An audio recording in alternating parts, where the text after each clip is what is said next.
Morning, everyone. Welcome to the city of Dearborn Heights. One more coming in. Oh, wait a minute. So we're going to have a quick news conference this morning.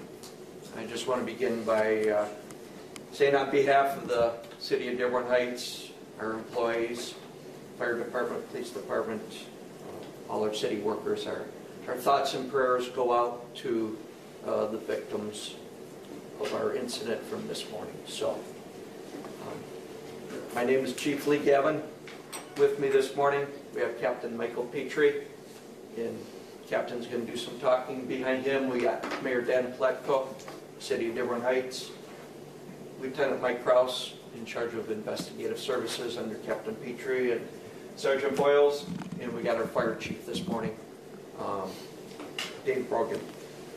Alongside, we have a couple young ladies from First Step that are offering their services, and if anyone wants to talk to them afterwards, we got Amy Youngquist, and then we got Catherine Stratford. So, I'm going to turn it over to Captain Petrie and let him make some comments, and then we'll try to answer some questions, as many as we can this morning. Also, I forgot to introduce part of my staff back there, Captain Dan Boltatorni. He's the doorman in the back. Captain Petrie. Good morning. Sorry to meet under such unfortunate circumstances. Just to give you a real recap of what's going on. Obviously, in this incident, we're looking to protect the integrity of our investigation, and this is still an active crime scene that is still being investigated to this moment. At 9:21 early this morning, about 1:15, the Dearborn Heights Police Department responded to a call of shots fired, people having been shot. Our officers arrived on the scene shortly thereafter, made contact with the male suspect at the residence who stated that he had shot the members of his family that were inside the home.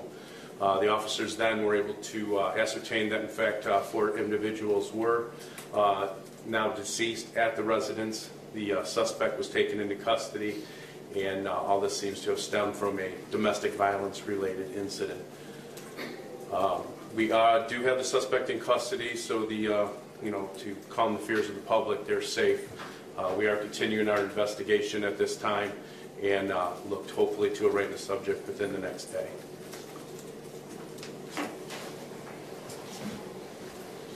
Captain Petrie, I just want to also say thank you to the Michigan State Police. They're assisting us, their evidence tech, and state police and other jurisdictions have offered their support this morning. Chief, obviously the details are quite grim, but we have heard some of them with regards to the ages of the children, where they were found, things of that nature. Can you detail that for us? And I'm going to let Captain Petrie, in charge of the investigation, answer the questions the best of his ability. Again, we're not going to divulge the names of the individuals involved at this time because it is an ongoing investigation. But the preliminary information that we have is the children are ages 4, 6, 17, and 19 from this family that was decimated by this tragic loss. Can you say if you've been called to this house before for domestic violence? We have no prior runs to this location, no. Are there any priors with this individual you have in custody? That I cannot address at this time. Can you discuss the nature of the domestic problems there?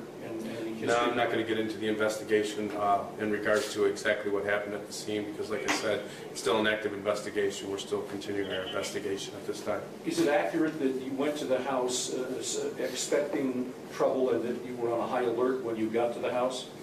That's true. The call did come in that there was people that were injured or assaulted or shot at that location.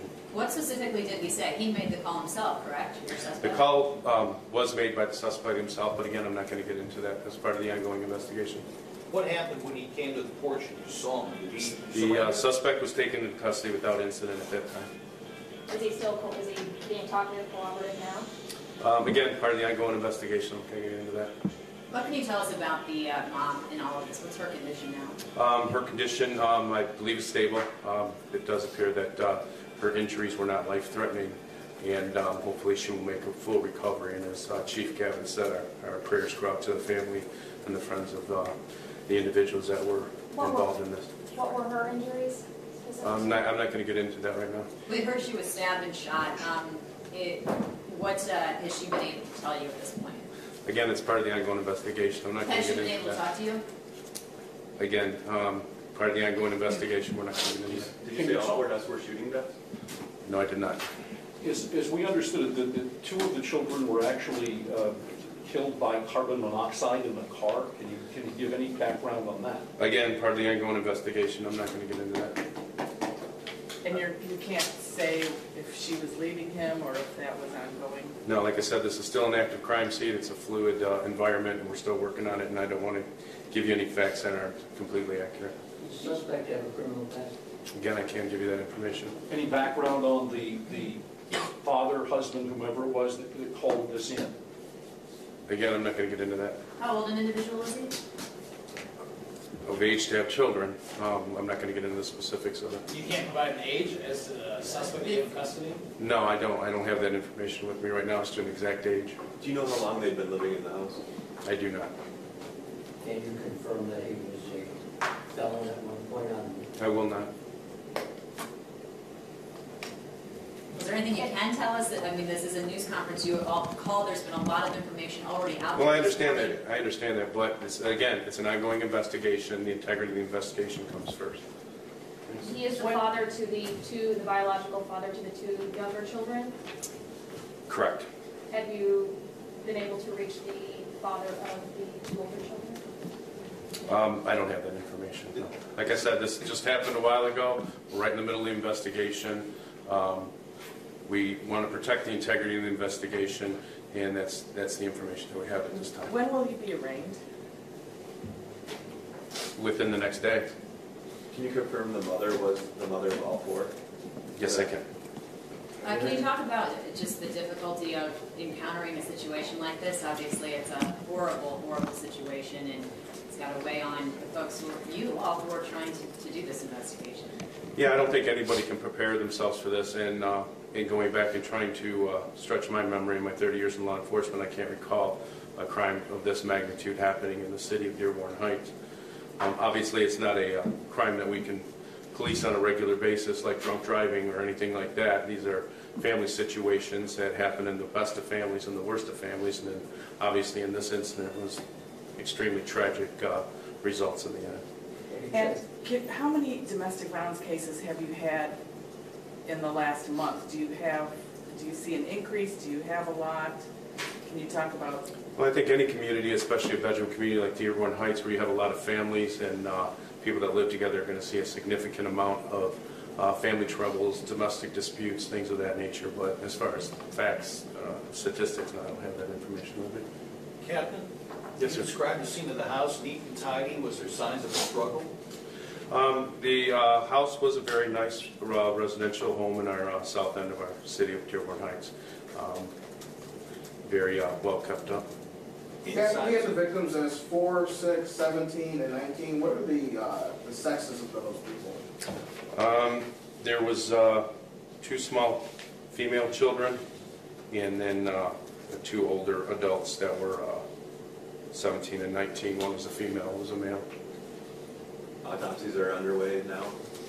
Yes, the Wayne County Medical Examiner's Office will be conducting the autopsies and investigation into that. Is there any previous involvement with Child Protective Services? I don't have that information.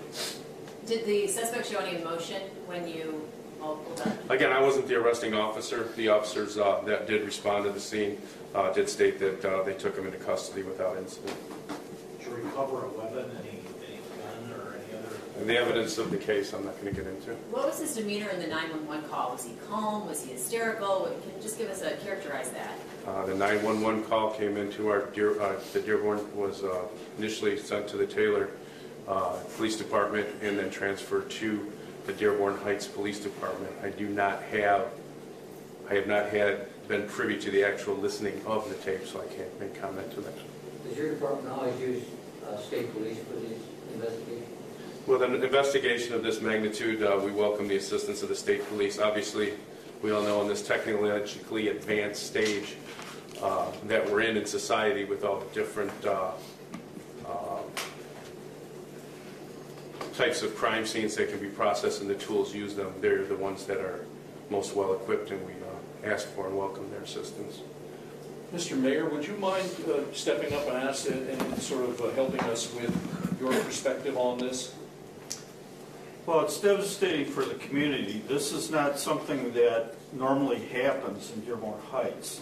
As the captain indicated, that in his 30 years of service, and I've been affiliated with the city for 45 years, I can't remember another instance of this magnitude. So this is a very rare occurrence, and it's just difficult to understand, and the motivation. I mean, I don't understand what happened in this household, but it's a super tragedy that we just can't understand. And as a father, and I think all of us can appreciate how important one's kids are. I can't fathom this whole process. I just don't understand it. I mean, and probably the question you have is the same one I have. You know, what's the motivation of the perpetrator? Now, I mean, we had heard he had a criminal record maybe involving murder. Is that true? I don't have access to that kind of detail, so they would be able to, but I can't. I have no way of knowing criminal record. This is not a family. I take great pride in the fact that I go to a lot of community events. I go to a lot of residents. I follow up on matters.